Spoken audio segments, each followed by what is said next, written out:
ദൈവത്തിന് സ്തുതി. സങ്കീർത്തനം 51. ദൈവമേ, നിന്റെ ദയയ്ക്ക് തക്കവണ്ണം എന്നോട് കൃപയുണ്ടാകണമേ. നിന്റെ കരുണയുടെ ബഹുത്വപ്രകാരം എൻ്റെ ലംഘനങ്ങളെ മായ്ച്ചു കളയണമേ. എന്നെ നന്നായി കഴുകി എൻ്റെ അകൃത്യം പോക്കണമേ. എൻ്റെ പാപം നീക്കി എന്നെ വെടിപ്പാക്കണമേ. എൻ്റെ ലംഘനങ്ങളെ ഞാൻ അറിയുന്നു, എൻ്റെ പാപം എപ്പോഴും എൻ്റെ മുമ്പിലിരിക്കുന്നു. നിന്നോട് തന്നെ ഞാൻ പാപം ചെയ്തു, നിനക്ക് അനിഷ്ടമായുള്ളത് ഞാൻ ചെയ്തുമിരിക്കുന്നു. സംസാരിക്കുമ്പോൾ നീ നീതിമാനായും വിധിക്കുമ്പോൾ നിർമ്മലനായും ഇരിക്കേണ്ടതിന് തന്നെ ഇതാ ഞാൻ അകൃത്യത്തിൽ ഉരുവായി. പാപത്തിൽ എൻ്റെ അമ്മ എന്നെ ഗർഭം ധരിച്ചു. അന്തർഭാഗത്തിലെ സത്യമല്ലോ നീ ഇച്ഛിക്കുന്നത്. അന്തർരംഗത്തിൽ എന്നെ ജ്ഞാനം ഗ്രഹിപ്പിക്കണമേ. ഞാൻ നിർമ്മലമാകേണ്ടതിനെ ഈ സോപ്പ് കൊണ്ട് എന്നെ ശുദ്ധീകരിക്കണമേ. ഞാൻ ഹിമത്തേക്കാൾ വിളക്കേണ്ടതിനെ എന്നെ കഴുകണമേ. സന്തോഷവും ആനന്ദവും എന്നെ കേൾക്കുമാറാക്കണമേ. നീ ഒടിച്ച അസ്ഥികൾ ഉല്ലസിക്കട്ടെ.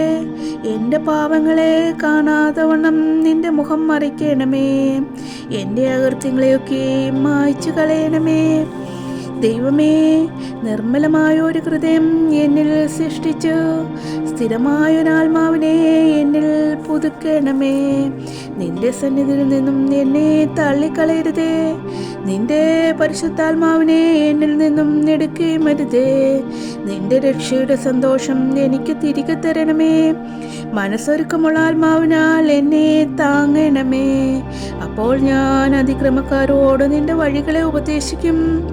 പാപികൾ നിങ്ങളേക്ക് മനം തിരിയും. എൻ്റെ രക്ഷയുടെ ദൈവമായ ദൈവമേ, രക്തപാതകത്തിൽ നിന്നും നിന്നെ വിടുവിക്കണമേ. എന്നാൽ എൻ്റെ നാവ് നിന്റെ നീതിയെ ഘോഷിക്കും. കർത്താവേ, എൻ്റെ അധരങ്ങളെ തുറക്കണമേ. എന്നാൽ എൻ്റെ വായ് നിന്നെ സ്തുതി വർണ്ണിക്കും. ഹനനയാഗം നീ ഇച്ഛിക്കുന്നില്ല, അല്ലെങ്കിൽ ഞാൻ അർപ്പിക്കുമായിരുന്നു. ഹോമയാഗത്തിൽ നിനക്ക് പ്രസാദവുമില്ല.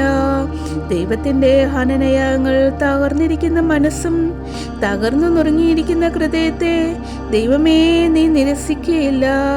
നിന്റെ പ്രസാദപ്രകാരം സിയോനോട് നന്മ ചെയ്യണമേ. യെരൂശലേമിന്റെ മതിലുകളെ പണിയണമേ. അപ്പോൾ നീ നീതിയാഗങ്ങളിലും ഹോമയാഗങ്ങളും സർവാംഗ ഹോമങ്ങളും പ്രസാദിക്കും. അപ്പോൾ നിന്റെ യാഗപീഠത്തിന്മേൽ കാളകളെ അർപ്പിക്കും.